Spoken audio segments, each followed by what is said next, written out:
2, 1. Please start, sir. We are live.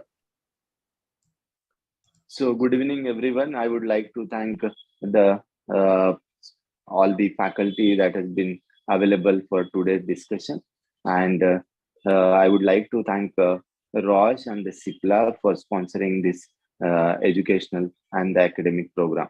So today we would be dealing with some of the important aspects related to the lung cancer, and first talk would be delivered by Dr. Pushpak Chirmade on the lung first line treatment for the advanced lung with respect to the immunotherapy. Dr. Pushpak, you can take over from this. Yeah, thank you, Dr. Suhas, for the introduction and the welcome. Thank you, Rosh and Sipla, for the platform being delivered. I'll just share my screen in 2 minutes time. Just a minute.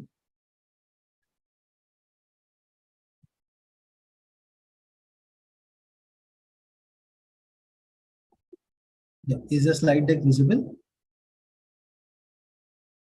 Yes, sir. Yes, sir. Okay. So basically, the topic for today is it features around atezolizumab and optimizing the immunotherapy treatment for first-line NSCLC from the point of view of atezolizumab, dealing with especially the 3 trials, that is the IMpower 110, 130, and the 150 trial. So we'll see the disease background of NSCLC and how the immunotherapy molecules have changed the landscape of management of this dreaded disease once upon a time. So we will touch upon the disease background of NSCLC, evolving landscape of lung cancer treatment, the IMpower 110 study and the IMpower 150 study, and in generalize, summarize the points as to how atezolizumab has been pivotal in changing the treatment management. The slide deck is courtesy Roche. Thank you for that. So basically, what exactly is non-small cell lung cancer? So it has been a perplexing disease since many years, but with the foray of newer technologies like next generation sequencing and understanding the biology better, we have been able to devise multiple therapies like targeted medicines or immunotherapy medicines to improve the overall survival.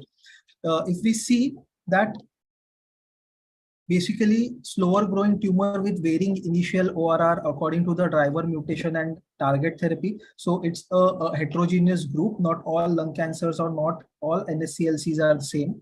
About NSCLC accounts for about 80 to 85% of all lung cancers. 15% of NSCLCs are seen in never smokers.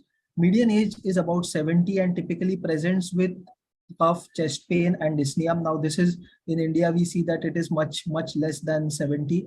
Metastasis occurs less in disease in the disease process. Metastasis occur later in the disease process. 55% of patients have distant disease at diagnosis. So probably if we look at the Indian data, it would be close to 80 to 85%. The targeted agents have improved survival rates in NSCLC patients with driver mutation. So driver mutations has always been a better subgroup of NSCLC while dealing with it. But the other subtype without any driver mutation was always much more challenging. So evolving landscape of lung cancer treatment. So in 80s, we have only the option of chemotherapy. Then we had the anti-angiogenic medicines like bevacizumab being added to the armamentarium in 2000.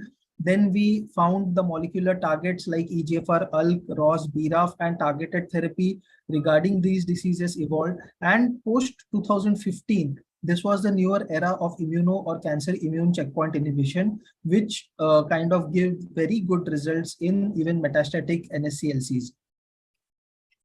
So there is an unmet need to the treatment of patients with NSCLC with no actionable biomarker or a driver mutation. So if we can see this Kaplan-Meier curve or the graph here, overall survival stratified by therapy type in patients with NSCLC, targeted therapies have improved outcomes of NSCLC. So if you can see the crimson curve, that is a targeted therapy, the red curve, that is a non-targeted cytotoxic therapy, and the pink curve, that is observation only. So this has led to, this shows that the newer medicines or the newer therapy has led to a very good improvement. The hazard ratios of targeted versus non-targeted is about 0.47. That is nearly a 50% improvement in the overall survival with these agents. So molecular profiling of a patient with NSCLC is a mandatory to be done in the current age. And this is done by next generation sequencing or NGS group, NGS test.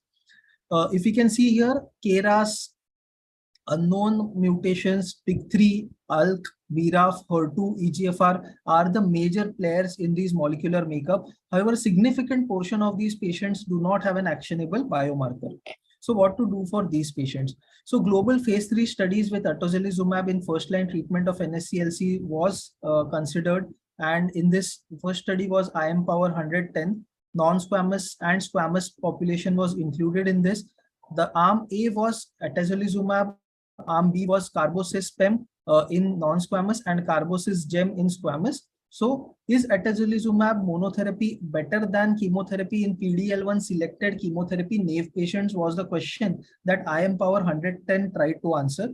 IMpower 130 was non-squamous. Again, this was atezolizumab with chemotherapy versus only chemotherapy. So is steroid sparing chemotherapy regimen a better combination for partner for atezolizumab? This question was answered by IMpower 130 and IMpower 150 non-squamous. So does addition of atezolizumab to the standard of care bevacizumab plus paclitaxel and carboplatin add clinical benefit?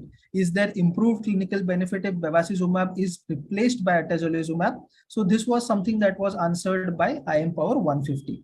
So let's see IMpower 110 first. Atezolizumab monotherapy versus chemotherapy in both squamous or non-squamous NSCLC. So it was a randomized phase 3 multi-center trial. It was a stratified 1:1 trial. It was treatment naive patients that were selected who were driver mutation negative, and PD-L1 expression was also evaluated in this using the biomarker that is the SP142 IHC assay as the PD-L1 determining clone. The arms were atezolizumab versus chemotherapy, and then there was maintenance with pemetrexed in non-squamous group and best supportive square in squamous group versus atezolizumab till the loss of clinical response or till progressive disease. So survival for follow-up was also determined, and the primary endpoint was overall survival, and the secondary endpoint was PFS, ORR, and duration of response. So if you can see here, the prevalence of PD-L1 expression, so more than 50% prevalence was seen in approximately 38% versus 35% in arm A and arm B. Prevalence of PD-L1 was similar in the treatment arms. And again, similar situation was seen in the arm A versus arm B, where it was 30% or 100%. That is more than 1%. Baseline characteristics of both the populations was more or less comparable. If you can see here, the primary endpoint of OS in the T3 or the investigator choice 3 expression subgroup. So in this, the 6-month OS in arm A was about 76.3%, while the 12-month OS was 64.9%. While in arm B, that is the chemo only arm, it was 70.1% and 50.6% respectively. So if you can see here, the hazard ratio is 0.59 with a confidence interval which is statistically significant with a p-value of 0.01. So this was at a median follow-up of 15.7 months.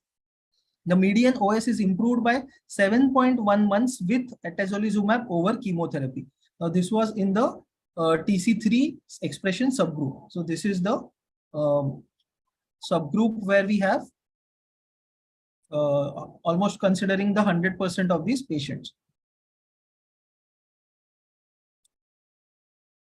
Now in OS in key subgroups, we can see here almost all the subtypes were benefiting with the arm A, that is atezolizumab at varied intervals. So all of them lie to the left side of the line of unity.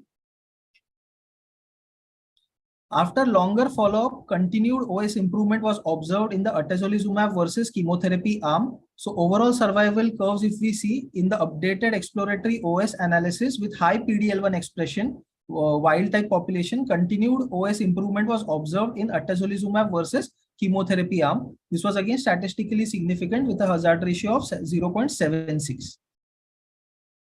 Subsequent cancer therapies. So proportion of patients who received different classes of subsequent cancer therapies was similar across the PD-L1 subgroups. And 35% of the patients in the control arm received subsequent chemoimmunotherapy, checkpoint inhibition therapy, sorry. OS hazard ratio more strongly favored atezolizumab versus chemotherapy after adjusting for subsequent immunotherapy use. So if we can see here at the exploratory updated analysis, 35% of the patients in the control arm received subsequent CIT.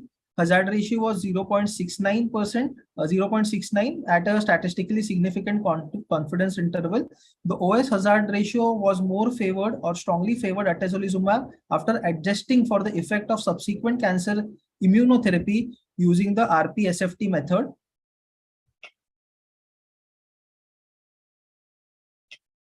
OS benefit in PD-L1 high subgroup for atezolizumab over chemotherapy was maintained with the other clones to determine the PD-L1 status, that is the DACO22C3 and SP263. So additional pre-specified PD-L1 biomarker analysis were performed using the other PD-L1 clones. And if we can see the curves here, they kind of match each other, where this SP142 was TC3 group, the DACO was TPS more than 50%, and SP263 again TC more than 50%.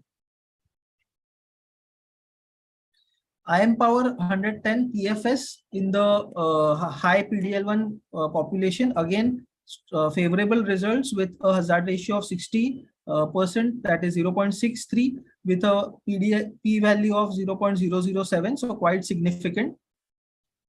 Even updated analysis was consistent with the reports. Overall response was improved with atezolizumab versus chemotherapy in this subgroup of population.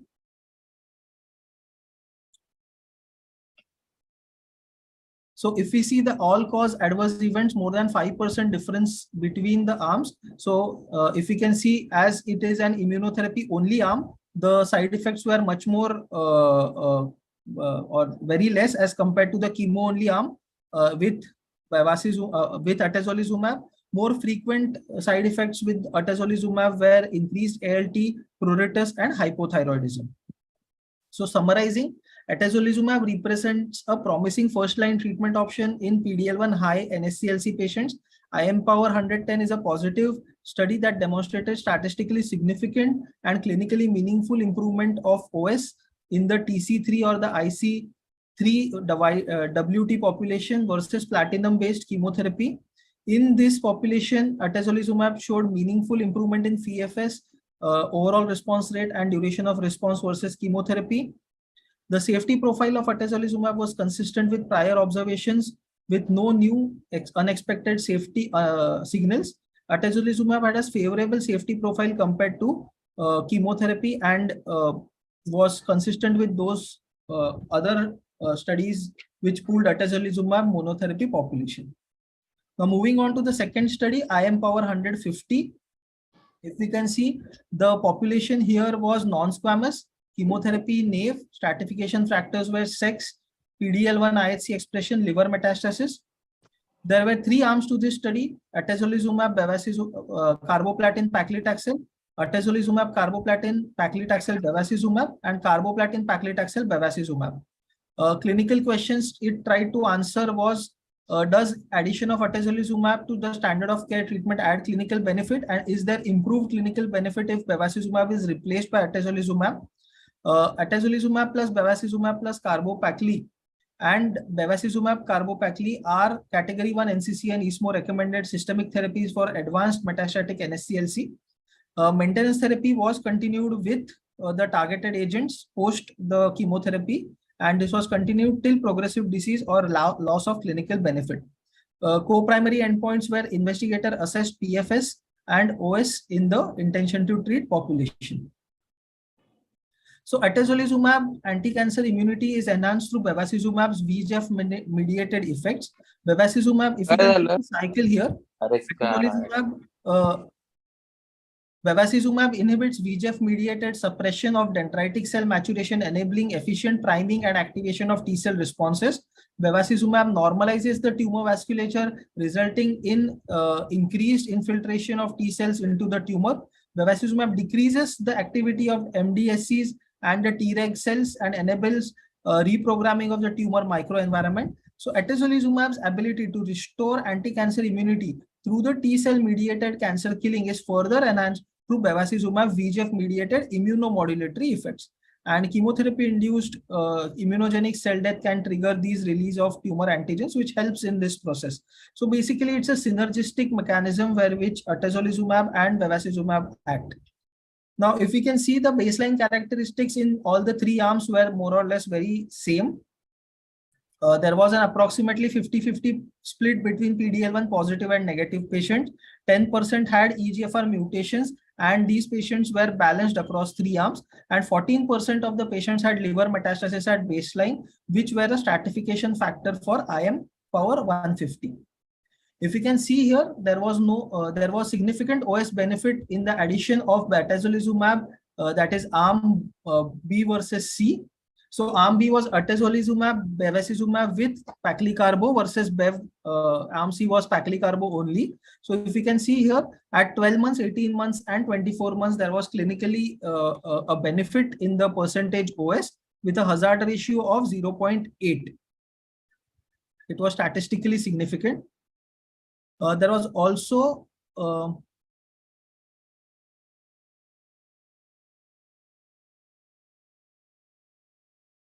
so overall response rate and duration of response were improved in the ITT population. High proportion of patients responded to treatment with atezolizumab, bevacizumab, and chemotherapy. If you can see here, the median duration of response in arm B was 11.5 months versus arm C, which was 6 months. Overall survival benefit was observed in all PD-L1 subgroups in the population, in that is arm B versus arm C. High PD-L1, that is TC3 group, AB, CP versus BCP. So high PD-L1 patient derived most benefit. If you can see here, the hazard ratio was 0.7. The blue curve is the ABCP group, where the median PFS, median OS was 30 months, and in the other arm, it is the median OS of 15 months. The OS benefit was also observed across all the PD-L1 subgroups in PD-L1 positive as well as negative patient, but positive benefited more. So efficacy in key subgroups, EGFR positive after EGFR TKIs. So this was a group which was a lacuna where we could not use much of treatment. So this was a regimen that benefited these key subgroups. EGFR positive subgroups in IM power 150. So EGFR sensitizing mutation were there and they had received prior TKI therapy. They were also included in this analysis. And clinically meaningful PFS was observed in arm B versus arm C in patients with EGFR mutated or ALK mutated NSCLC. So this is this data is not there for other immunotherapy medicines, which is there for atezolizumab.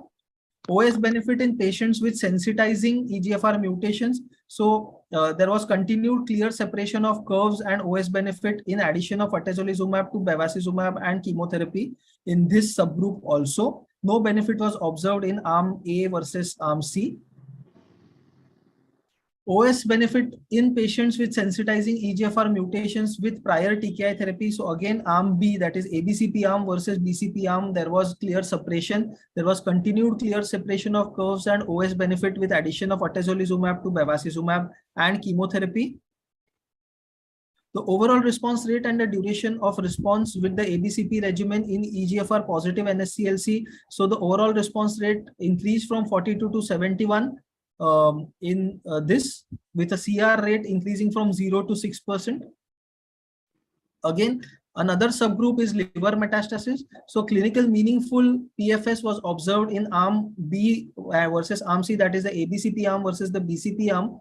And here the hazard ratio was 0.41 with a statistically significant p-value. The OS benefit was also preserved in the same liver metastatic subgroup, and the overall response rate also increased by almost 20% by addition of atezolizumab to the BCP regimen. So key efficacy subgroups were also seen in patients with bulky disease, where high burden disease patient, that is patients with more than 3/4 quartile of the presentation, were also benefiting with addition of atezolizumab. Clinical benefit from addition of atezolizumab to BEV and CP were observed in patients without with and without bulky disease, regardless of the approach used to define bulky disease. This benefit was even more pronounced in high disease burden subgroups. So it should be the first line using these high bulky disease. Summarizing, IM power 130, 150 is both its co-primary endpoints and its first and only phase 3 clinical trial, where you have CIT with anti-VEGF combination to demonstrate statistically significant and clinically meaningful improvement in PFS and OS in all-comer first-line non-squamous metastatic NSCLC. Clinically meaningful PFS and OS benefits were observed in all patients, including key clinical subgroups like progression on EGFR and ALK and liver metastasis. Clinical benefit from addition of atezolizumab to BCP regimen was irrespective of bulkiness of the disease, and probably it's a better option for high disease burden patients. And atezolizumab in combination with the chemotherapy and BEV is well tolerated with the safety profile that is consistent with the other known regimens. So with this, I'll conclude the presentation. Thank you. Thank you, Pushpak. Thank you, Pushpak, for the elaborate and very nice presentation. So now I would like to request Dr. Tejinder Singh to now moderate the session, and it will be on the optimizing the immunotherapy treatment option in case of first-line metastatic non-small cell lung cancer. Dr. Tejinder Singh. Yeah, thank you, Suhas. So I think I'll just put it onto a full mode.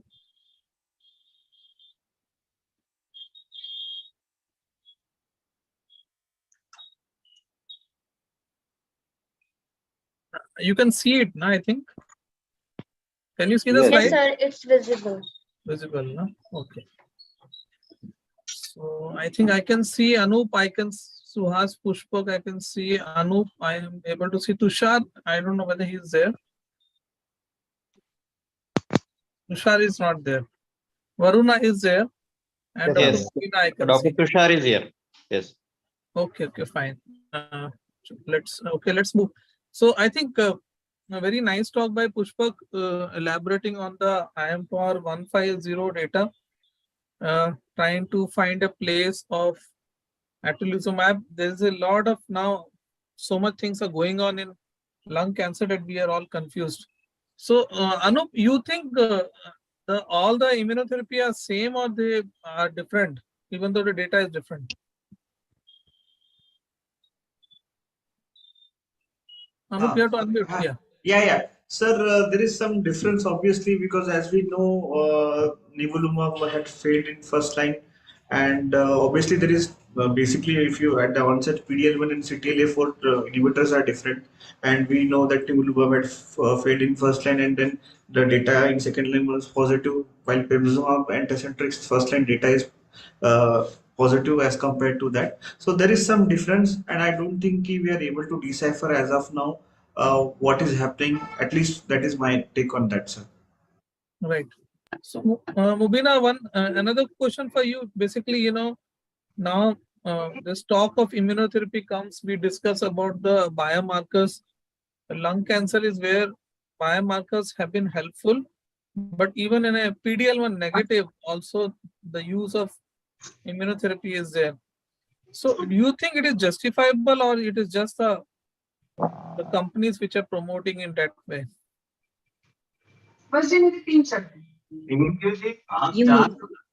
You mean in PD-L1 negative subsets, Yes, use of immunotherapy, whether it is justifiable? Even though it is a good biomarker, but not for everyone. It's a biomarker, right? Definitely, it's a very good biomarker, especially if it is PD-L1 high, and what molecule you are going to use and which platform you have done it from. It is very important. And we rarely see a very good clinical benefit with PD-L1 negative. Obviously, PD-L1 zero, we haven't come across great benefits with immunotherapy. Maybe you are not used nivolumab and ipilimumab over there. No, we haven't used that combination yet. Yeah. Probably that will give some more answers. Yeah. I think it's something which is Varun. Your take on the question which I asked: is it necessary to do PD-L1 or we can just skip it? No, sir, definitely we need to do PD-L1 just for the sake that it's a very good biomarker when you want to really use immunotherapies in first line as a monotherapy. So PD-L1 definitely guides us for the avoidance of chemotherapy per se if we want to avoid it used in the first line. Though there is a data for use of immunotherapy along with chemotherapy regardless of PD-L1 status, but I would still say as far as my small clinical experience goes, there is no drastic benefit when you add immunotherapy to low PD-L1 scores along with chemotherapy also. So I would rather use and stick it to patients with a good PD-L1 expression. So I would say there is definitely a role of doing PD-L1 rather than using immunotherapy blindly. Yeah, I think it is there, but that is the reason why I asked. Suhas, what is your take on so many immunotherapies? How do you choose which is the best for you? So, sir, I think based upon definitely based upon the histopathology, then the secondly would be the PD-L1 status and the biomarkers. So, say like if it is a driver mutation negative, and then based upon the PD-L1 status. So, as of now, what I think is that basically getting the PD-L1 would be really necessary, because just if it is a high percentage of PD-L1, say more than 50%, where we can really avoid the chemotherapy and straight ahead can go ahead with the various immunotherapy options just to select for that particular subgroup. But with PD-L1 negative and very low positive patients, say 2% or 3%. So I have seen very weird kind of responses. Yes, but with the squamous histology and with neo and EP combination, if it is the PD-L1 negative subset, that are going to respond greatly based upon the recent checkmate data. But I have seen with those who are PD-L1 negative, say adenocarcinomas, when we are combining pembro with chemotherapy, till now I have seen only one patient who has responded very well till now, almost 5 years in the remission. But apart from that, no other patient. Hardly we got some PFS of say 8, 9, 10 months, which is really not acceptable, spending that much of the amount and the other this thing. Yeah, Tushar, one small question before we take up the case presentation. Now, if you have a pleural effusion patient has got a pleural effusion, and the only markers you are able to check is based on the cytology is EGFR, ALK, and nothing else. So what you will do? PD-L1 is not possible on liquid. Other markers are not available. Will you give along with chemo, pembro, or any immunotherapy, or you will just skip it? If we cannot do the PDL1 on this patient. Yeah, because the PDL1, if you see on liquid biopsy, it is not Yes. possible. We can. I will go for chemotherapy alone in such kind of patients. Okay. Pushpak, Yeah. what is your take on that? PDL1 not available, molecular markers, only 2 we could do it on the whatever cytology was there. PD1 requires a good amount of tissue also. Other rest, liquid biopsy is not possible. Will you give immunotherapy with chemo, or you will just go for chemo alone? Okay, so we cannot do PD-L1, is it? No, it's a pure pleural effusion, metastatic disease. There is no tissue available. Only thing is, it's a scenario which is not uncommon. Yeah. And you have only one thing, that is your molecular marker. So no, so according to the data, this is a So very my good. my slide is not moving because I am not moving it. That's the reason. Okay. Sorry. So so the data with this ABCP regimen is really nice. So I think that can be started, and it has shown that even in PDL1 negative patients, it gives benefit. But the query here remains that if it does not respond or after progression, what next? So what are the options that are left? So if at all the patient is like in real world able to afford this kind of therapy, and we can kind of with the patient support and all make arrangements for that. So that is an option that I'll definitely explain the patient. Diplomacy वाली बात कर रहा है पुष्पक. हाँ, diplomacy sir. Sir real world में sir 10 में से 8 patients money is not at all issue there. नहीं, so definitely, so according to the data ABCP, yes, one regimen definitely we can use. Okay, fine. So I was looking at somebody telling me nivolumab with ipilimumab combination, right, Suhas? Where PDL1 is not available, PDL1 is not required. New. So just New asking. sir, maybe yes. That subset you can really think of, sir. Maybe the squamous histology. It's not so uncommon. Yeah, it is not very uncommon in our practice, honestly, that where you will not be able to do a PDL1 test. You will have patients who are having only pleural effusion.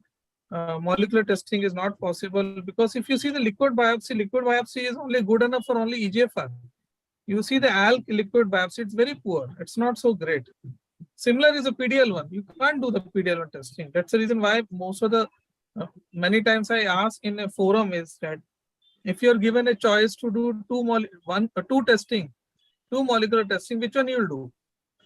So it's a very tricky thing because people do go for EGFR, ALK, and ultimately they do the PDL1. But what I was telling is that PDL is not available. I think how many of us do add immunotherapy to it? It's a different question. One more question before we will take up the whole topic is the histology, squamous adeno, and what kind of immunotherapy to add. Does it make any significance in your decision? We'll start with Suhas. Yes, sir, definitely. Means yes, it is an important point to consider based upon, see, adenocarcinoma, now we know that ABC and the PEM plus chemotherapy options that might be there for the adenocarcinoma histologies, but definitely with the squamous, although the data with ABCP may not be that encouraging, we have to consider it for the non-squamous histologies only. But definitely when we talk about the NEO and EP combination, so with squamous histology, they are likely to do much better. So I think histology remains an important topic for the discussion when we start with the treatment selection. So with an adeno, you will add chemo plus pembro as one of your choice, and for a squamous, you will add AT with chemo. First choice. Not for squamous, sir. Not first. No, not for squamous. Okay, Mobina. If it's adeno, either ABCP regimen or pembrolizumab single agent, or with pembrolizumab with chemotherapy, depending on the PDL1 percentage. If it is squamous, I think definitely EP-Nivo combination will be better. Okay. Okay, fine. Pushpak, what is your take on that? Pushpak has presented so much on atezolizumab. Somebody has to speak on atezolizumab also. So could you just repeat the question?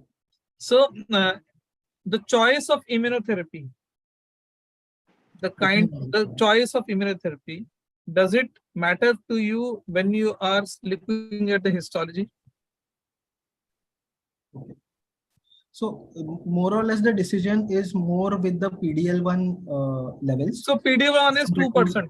PDL1 is 2%. PDL1 is 2%. Okay. So if it is adeno or squamous, even if it is adeno, probably the first line that I will use even now is pembro, carbo, pemetrexed. If it is squamous, it will again be pembro, carbo, and paclitaxel. So this will be my go-to molecules. Yeah. If it is like if it's a high PDL1, I have never used first line Nivo EP. I would like to hear your experience about it, but I have never been without chemo or if the PDL1 is unknown or less. So I've always kind of backed it with chemo. So this would be my go-to molecule. Yeah. Because if you see the Nivo EP data, it's one of the non-chemo options. That's thing. That is my question was very clear. With the histology, does it Varun, the question which I asked Pushpak, the same question. Does the histology make you decide on what kind of immunotherapy you have to give it? Very frankly speaking, probably not the immunotherapy molecule. As Pushpak sir said, probably my platinum doublet would change. Yeah. But as of for adenocarcinoma, carboplatin and pembrolizumab would make my first choice, and for squamous, then carbopacli along with an checkpoint inhibitor like pembrolizumab. So that's my take. Fine. Anup, any thought-changing thing, or you feel it's one and what Varun has spoken and what Pushpak has spoken? I think, sir, it is more or less same only. Only thing, as far as I remember, the data for Atizo plus PEM, carbo, and basically carbo doublet with Atizo is not there for 1 to 50%, I guess, in first line. Right. Subsequent line, it won't matter. Means, obviously, we are talking about first line, but subsequent first line, Atizo, I don't think there is data for 1 to 49% in squamous. More than 50% we do not have any problem, and for 0% I think again squamous atizo is not there. Fine. I think somebody has asked a very nice question. Before starting immunotherapy, do you consider waiting for NGS? Suhas, Mubina, you can answer it. Yes, I would really like to see the NGS report before proceeding with the immunotherapy. Yeah. I wouldn't mind giving a simple chemotherapy and wait for that 21 days for the NGS report to come. If it shows a biomarker, definitely we know that our immunotherapy is not going to work wonders in the first line. Fine. I think one thing is this question about, do you think precision medicine has improved? I think it has improved a lot. Immunotherapy have done a wonderful change in our way we look at it. But yes, anyone has got experience where they use single agent immunotherapy with a high PDL1, 60-70%. Mubina? Yes, we had a patient who had a high PDL1 expression and pembrolizumab was used. Single agent. Yeah, single agent, but unfortunately, he didn't derive great benefit though. Okay. Yeah. I have a patient, but not in this setting. I had a patient who had a PDL1 80% in head and neck. I used single agent pembro. I actually used pembro plus pacli plus carbo. Despite that, patient progressed. So, and it was mixed response. Some merit responded, some merit progress. So that's why I don't think that PDL1 is a very good marker. It has to be. I think there has to be a lot of things, other things which have to take into consideration.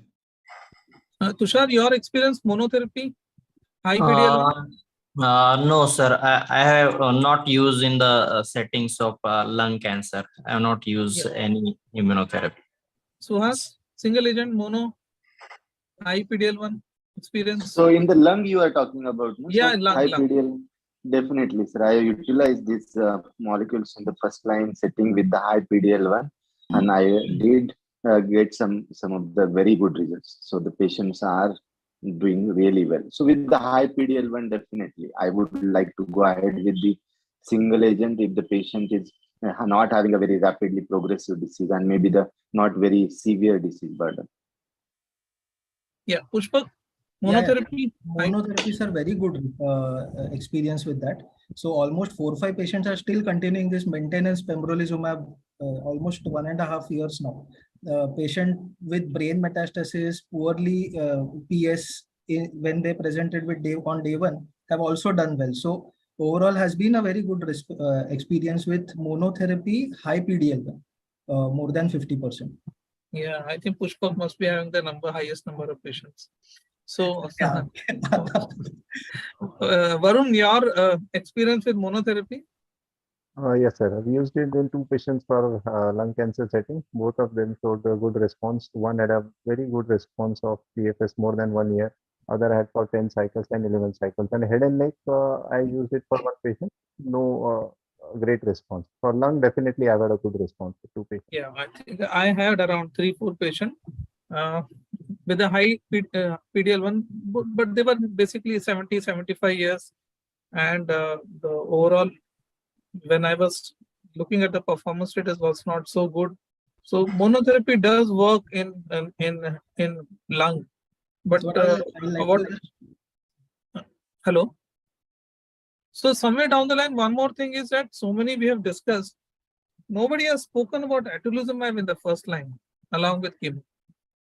So Suhas, you feel there's a difference between the ATI and or there is something we need more, because all of us are very, to be very honest, we all of us are much experienced with Pembro.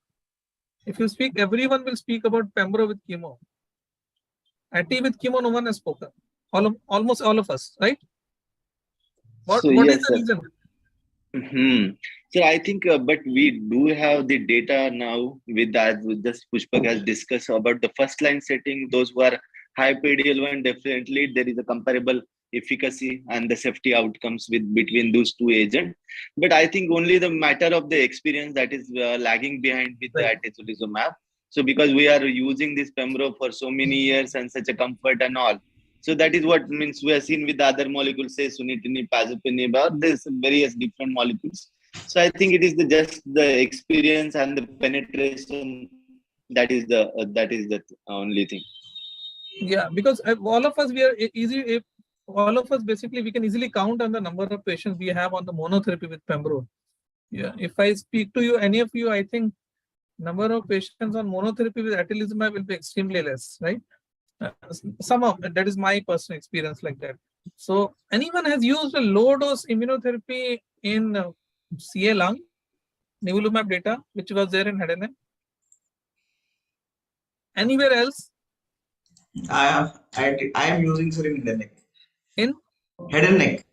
only head and neck. No, in No, TMH. I am talking about beyond head and neck. Beyond head and neck, sir, lung I had recruited when I was in TMH. It was my third and fourth year. So that it was then the concept was in inception. So what we did, we had we had recruited 2 to 3% of RCC also and 2 to 3% of lung also, and low dose. So I think almost 30% or 40% had responded on low dose. So that data is also there. They are churning it out. Maybe in 1 or 2 years they will publish, because the RCC data is with Euro, and this data of lung of low dose will be with Kumar sir. And from that data only, that head and neck trial Vijay sir had taken out, and then he started doing it religiously with OMCT. I have But- bladder 5 patients. Bladder 5 patients, all are doing well. Yes. I have utilized in squamous cell carcinoma of renal pelvis, but unfortunately he has not done the well. So squamous per se, they are not so immunosensitive. Yes, sir. So the basically head and neck data is also with OMCT and RCC, with OMCT plus Nivo. It is not single agent It's low not dose single Nivo. agent. It's not a very immunogenic tumor. So I think RCC and lung and melanoma might work, but not head and neck. So I have basically 5 patients on bladder. That's what all are doing very well for the last 6 months. And On low dose immunotherapy. I'm giving 40. I'm not giving 20 because 20 is not available. So first line, second line, sir. This is third line. We did PDL1 of 30%. All of them are PDL1 positive. Problem is the cost here. You don't have people who are willing to adjust to the cost. So I just gave it low dose. They're all doing well. So I'm just continuing. I'm just telling you, bladder is the one. Bladder is the one which behaves in a very nice, better than I will say lung. This is my You're using it as a 40 weekly. 42 weekly. 2 weekly. Okay. Because it's available in 40. You can't. Yes. 20 is So we are having, sir, 43 weekly. So with the head and neck, so you are using 42 weekly. Not weekly, 2 weekly. Yes, yes, yes. So it is 80 milligram per month. You can split the vial like trastuzumab, sir. With head and neck, Yeah. you're splitting the vial. You can use 20 milligram also if money is an issue. And other thing, Hodgkin's lymphoma, they do good on low dose. Yes, yes. But I'm not very sure because that data is with Hemat. Fine, fine. Tushar, any experience with you for the low dose in other apart from head and neck? No, sir. I just utilize it in that squamous cell patient of renal pelvis. Fine, fine. Pushpak, your experience with low dose, it's out of the question which we are talking today. Yeah, so I have just started using it with head neck, sir, but this is Nivo with OMCT. So for this bladder patient you mentioned, you are using nivolumab or other molecule? Nivolumab, PDL1 positive patient. The problem is this is the third, fourth line. One fellow is having a issues, create is 4.5, GFR is very low.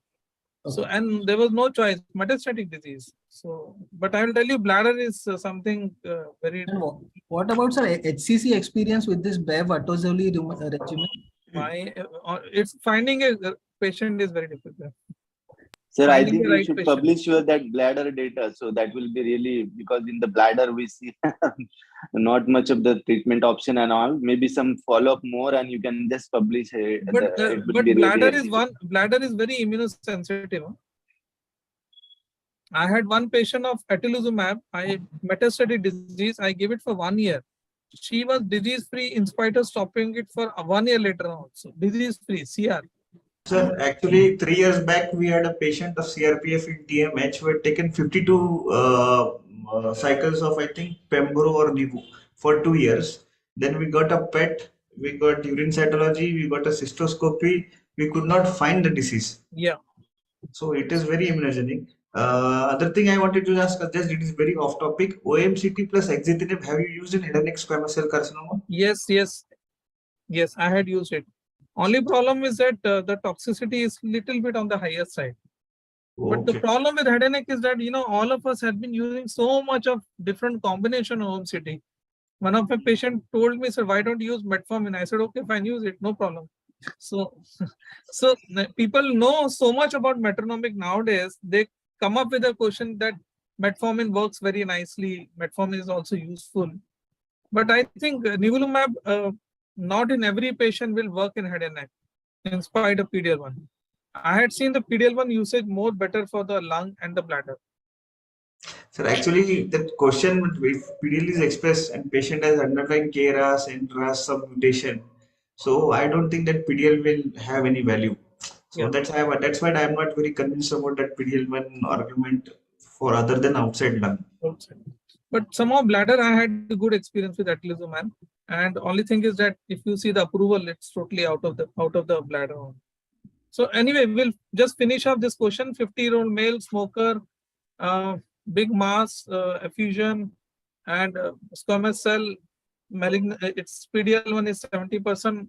I think that is what I was asking. There are many combinations which are available.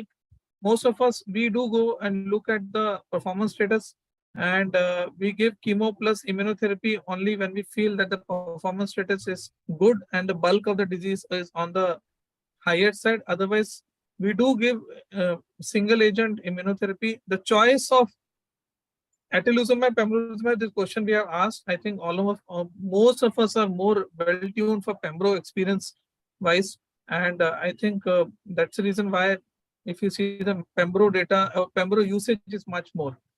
So this question I had asked to everyone, is there a benefit of adding chemotherapy in a high PDL1? Yes.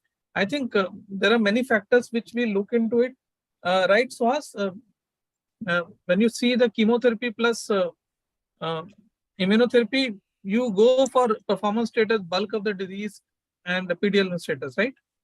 Yes, yes. But the cost is a issue for all of us. So how much is a PAP going to decide? Like PAP is not available in RCC, right? So RCC is one area where everyone is juggling with the PAP. RCC especially. RCC, there is no PAP. So only the nivolumab would be having the PAP. Even if you see nivolumab, the only thing is that you have to add with cabozantinib, right? But I am not sure whether the PAP either nivo-cabozantinib or nivo-EP. Sir, second line they have PAP. First line second line they have PAP. First line they don't have. what you do is you give another prescription. But Suhas, if you see in first line RCC, there's no PAP for any drug. Except for ATI has got a PAP for everyone. Atezolizumab doesn't have PAP issue for anything. Yes, that Yes, is exactly. They don't see the disease. That is the best thing. Yeah. They don't see But the disease. They will they just don't need the see the disease. prescription. The problem is that their number of indications is going down. They have to be they have to be more careful with it. Okay, fine. I think we are very clear with the choice. We go with many things. So just a small thought, Mubina, Pushpak had presented a data where he had spoken about liver metastasis. Do you think if the patient has got liver metastasis, you will be planning to put atezolizumab more as compared to pembro in this particular group of patient? Yeah, I think the data for liver metastasis is good with atezolizumab because they have a different stratification factor which they have used. Number of patients who had liver mets, they did derive good clinical benefit, and probably I think we should explore.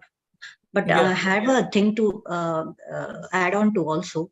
The EGFR positivity later on has been taken out.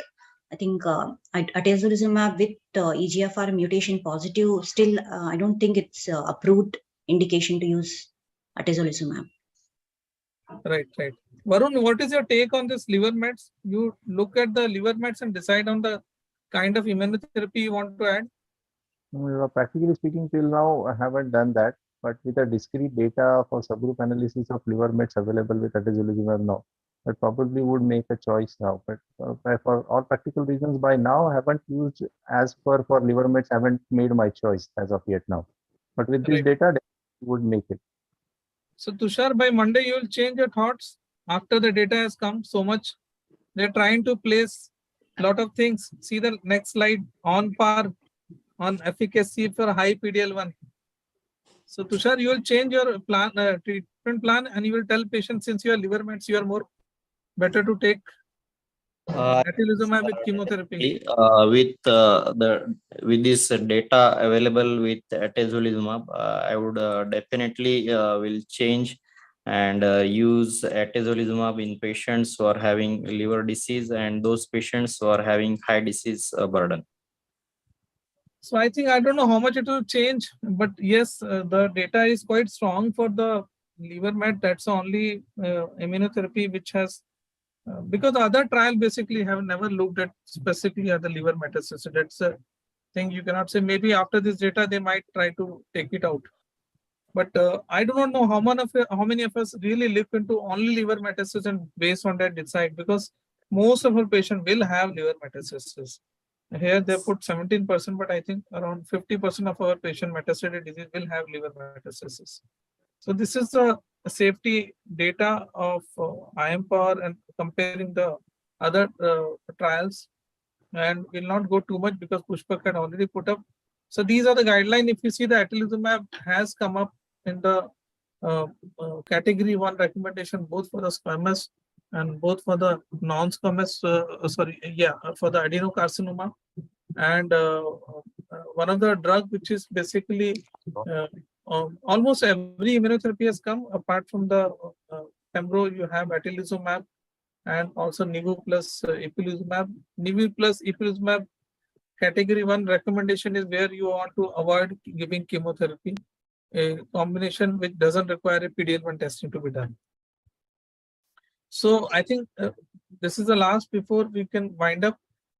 This is looking at the question about the IMPOWER 110 data, basically 110 data. Would you consider monotherapy still? I think all of us basically use the combination wherever the performance status is to be looked into, looking at the PDL1 status. So if there is a high PDL1 status, performance status is good, we normally go for monotherapy, otherwise we use the combination. So, and the same, everyone has answered this question about monotherapy and combination, where we will go. And patient assistance program, I think atezolizumab is one drug which doesn't look at what indication it is to be given. So it's something which is very useful.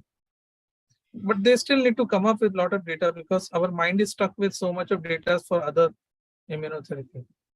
So this question I had asked, whether the histology will make you change the treatment choice yes, only for the chemotherapy part, but most of us have told that immunotherapy arm will be almost same, whether it is squamous or adenoma. So high PD-L1 atezolizumab is comparable in safety, efficacy, more cost effective than other immunotherapy. And in high PD-L1 patient, monotherapy is recommended as per the guideline. So thank you everyone. Sir, can I ask you one question, one case scenario just based upon Yeah, this? yeah. So he is a 54 male who is a never smoker and adenocarcinoma histology with the pleural metastasis. So basically lung with the pleural metastasis. So patient PDL1 2% and now NGS KRAS it is G61L which is on the exon 3 and TP53 mutated. So what will be your choice of the treatment? So I will here basically the issue only is that the TP53 doesn't have any importance, so honestly, in deciding what kind of chemotherapy to give. KRAS, I'm not very sure which exon you said. It is exon 3. It is a there is no actionable. Non-specific. Non-targetable. So Yes, I will go non-target. for chemo plus PDL1 immunotherapy in the first line. Only in a PDL1 negative, I don't add immunotherapy, but So I it is do add. PDL1 2%. That is PDL1 not, 2%. so negative means less than 1%, not even less than 1%. It's negative. So normally the report, if you see, is negative, more than 1%, less than 1%, or they say percentage like that, what you said. So Mubina, what is your take on what will be the choice? So sir Probably is pitching just for immuno plus this thing, chemo combination. I had suggested yesterday only simple chemotherapy because I'm not very pro when the PDL1 percentage is so much in single digit for immunotherapy. Though this KRAS mutation has shown that patients do respond well to immunotherapy compared to patients those who do not have KRAS mutations. Anup and Varun. Sir, ABCP or immunotherapy plus this chemotherapy. Oh, more in favor of immuno. Yes, sir, because the PDL1 is not the only marker. I think but TP53 is there, so there's a lot of tumor heterogeneity. So you never know in long term what will happen to that. So if money is not an issue, give the best in first line. So this ABCP, how many of you are really using in a first line? I have never used Hmm. money issues. I have utilized, sir, but the patient had a very bad sepsis and patient died because of this. I don't know how many of you, we talk about a lot about ABCP, in the EGFR population and other thing, but honestly, Suhas, I have not seen how many really ultimately take the ABCP. I think the bevacizumab, I had been very skeptical from the day one. And anyway, you are going to present that data also, whatever.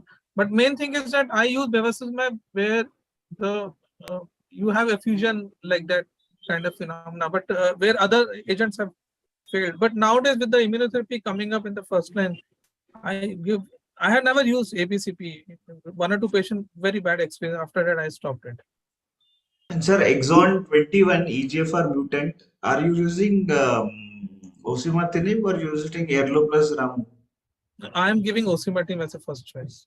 Not Exon 21. I had not so good experience with Bev. So exon 21 EGFR, L858R. L858R. So I'm using this dacumatinib with this particular subset, and I have seen very good response. Although the toxicity is a concern, but definitely very nice response. And because we have seen this, this patient generally do not respond well to the treatment, but with dacumatinib, I have found really it is helpful. Not with erlotinib and ramucirumab, not. No, I have not tried that option. What they claim is the PFS is numerically very long, and there is the L858R. There are a lot of other co-mutations also. But actually, what we used to do previously, you just check with PCR only genes which you have to check. If you actually check the longer panel, one-to-one gene panel or bigger panels, then there might be some other co-mutations also. So if you're targeting only one mutation with checking limited number of panel, you will the other clone will start rising. So that's why what their argument is, you add something to it. So even that argument is for Jeff plus Pem carbo. Now, osimertinib, obviously, but you do not know what will happen to second line and beyond post progression osimertinib. What is going to happen? Only thing is the chemo there. So Anup, I'll just tell you, allied fight has been from the day one knows that the response is not so great. The only issue with is that everyone talks about having more uncommon mutation, co-mutations along with it. But still, OC is like what Suhas has told about decometin. I have 3 patients on allied fight. I gave them because there is so much of talk by the decometin group that you have to think about allied fight as an uncommon decometin works slightly better. But end of the day, out of 3 of my patients, only 1 patient responded. 2 patients, I had to switch them to gefetinib and chemotherapy because they're not willing for osimertinib. So Suhas was, I will say, he had a good response with decometinib, but decometinib is trying to propagate into allied fight. But honestly, what you said is very right. They ultimately slightly, osimertinib is still the first line as a part of the thing. Tushar, your answer to my question. Tushar is remaining. Tushar is there, I think. Varun is PD-L1 2%, never smoker, but unfortunately, KRAS, non-actionable mutation, and TP53. I will go with chemotherapy only. Yes. Right. So we are having difference of opinion. Yeah, that is what I'm telling. It is not so clear opinion, So Mubina doesn't write immuno, I'll write immuno there. I have a question. Anup will also write. You can check TMB also, sir. Tumor mutation burden. I do not know how much. If you see the foundation report, foundation looks at TNB also, but no other Indian lab is very good enough for TNB. Yes. That's the issue. I have a question. It's not related to the topic. Anyone has used on progression afatinib exon 19 deletion on progression afatinib combination of afatinib plus cetuximab? Is there any experience? I tried, but in exon 20, but patient did not respond. No, exon 20 is they're not sensitive. They are anyways not sensitive. Exon 20 insertion. Yeah, they're not sensitive. Only now newer data on progression on chemotherapy. She's telling me about 19, exon 19. No, I have not used. Not Cetuxi, not because Cetuxi works on the surface, and this is which is. No, but there is a data. There is some data. There is a data for afatinib progression. I mean, first line EGFR TKI progression to combine afatinib. They were 790 negative or positive. The patient is T790M negative, definitely. So on that subset, then he continues to remain exon 19 deletion positive. Both on only is a chemo. Chemotherapy is an option. Yeah. Afatinib cetuximab, basically the data is there. But the data, if you see, it has not shown so excellent results. It's a very old data when afatinib was trying to find a place. After the company has become bankrupt, I think no one will do this particular data. But I will tell you what you said is very right. Patients who have progressed in afatinib, they are still remaining exon 19 positive, T790 negative. You have no other choice but to go for chemo. There you can ideally go for ABCP if the PDL1 is positive. I had one patient, similar one. She pulled on for nearly 1.5 years, then she expired. But overall, with ABCP? With ABCP only for 3-4 months. Then they were not willing for anything. I gave the Bangladeshi osimertinib also. Then I gave chemo also, back to chemo, docetaxel, gemcitabine, 1.5 years, and then she expired. But this is not an uncommon scenario, Mubina. You will have 790 negative post afatinib, and they will not do well. You don't have any other choice apart from chemo. Yeah. But you have to look for PDL1. I did. He's got 60% PDL1 positive. And they don't respond so well. 60%? Still, they don't respond so well to immunotherapy. Okay. If you to see that T790M negative, there is some C amplification. There is some particular subset of them that has that 13 or 20% amplification. So there is a very good ESMO guidelines of 2018 or 17. So they have dealt with the T790M negative. What has to be done further? But end of the day, ABCP is the right treatment protocol. If you see if you have. But immunotherapy you want to use there? If PDL1 is positive. Yes. If positive. If okay. And sir, But they MyCTX. don't. But my experience till now has been those who are 790 mutation negative, still remaining EGFR positive, even if PDL1 is positive, responses are not good with immunotherapy. And sir, you have used MyCTX C with chemo, Cadila. No. So, Suhas का talk बाकी है नहीं तो छोड़ेगा नहीं हम लोग को Suhas. No, sir. We are going to wind up now because it is already we are running late. Because I think we had a good discussion. It's a good discussion. Yes. I'll say good, Suhas. I think it was. Sir, how is your experience with ABCP means tolerance? Very poor. My side very poor. Because it's basically, if you see, the ABCP actually came for only one area. Post EGFR mutation areas, ABCP had come. And Sir, so overall, my experience has not been good. So I think for ABCP, the performance status and other comorbidities matters a lot. We had to select our patient very wisely. Those who are very fit patient, young fit patient, those without any comorbidities and all, because otherwise ABCP is really difficult to handle with the side effects. Cost also. Yeah. So I think now we have been at the end of the discussion, and thank you, Dr. Tejinder sir, for the nice discussion. And I think he's the most valuable and asset So as I'm a the only one moderator left for the moderation nowadays.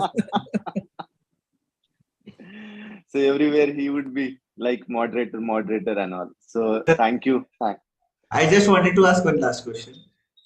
Have you used low-dose bevacizumab? No. 5 So low dose means what is the dose which you're talking about? Definition. 5 It is milligram? around 2.5 milligram per kg. No. I have been always. Because there is a data for that also. Yeah. Okay, sir. So luckily the cost constraint thing have gone down with the Yes. bevacizumab. But Bev is having a lot of issues with every malignancy. so there is So a Bev data. is not Actually, if you use it in low dose, the efficiency goes up. okay. So I think that will be the next paper from TMH. Yeah, my take on basically Bev, especially in the lung, is only with the effusions. I'm not so keen for using it along with immunotherapy also. But my take is mostly wherever the effusion is a big issue. Yes, because the monoclonal antibodies everywhere there's fundi same. If you are giving in metastatic, suppose trastuzumab also you are giving at 6 milligram per kg. You are giving adjuvant also 6 milligram per kg. So the tumor burden is not same. So I think lot of monoclonal antibodies going waste. So that is theory because they are started to use low dose for everything now. Yeah, no, but I think that is a concept I do not know. But till we have a proper official data, low dose we are getting responses. But remember one thing, it is along with metonomic, especially in head and neck. So whether metonomic is something we have seen some responses. But anyway, this topic I think Suhas might take up for some future somewhere later on. Thank you, sir. Thank you. Chalo, Suhas, thank you. Thank you, sir. And again, I would like to thank everyone, Dr. Tejinder Singh, Dr. Mubina, Dr. Anup Toshniwal, Dr. Pushpak Chirmade, and then Dr. Tushar and Dr. Varun. So, and at the last, again, I would like to thank the organizers and for their precise arrangements and everything. And secondly, with the sponsors of the session from the Roche and the Lupin. So I would like to declare it as to be the end of the session. And thank you. Good night, everyone. Yeah, thank you. Good night. Thank you. Good night. Thank you, Dr. Suhas, for the invitation and a great presentation. Thank you. Thank you, sir.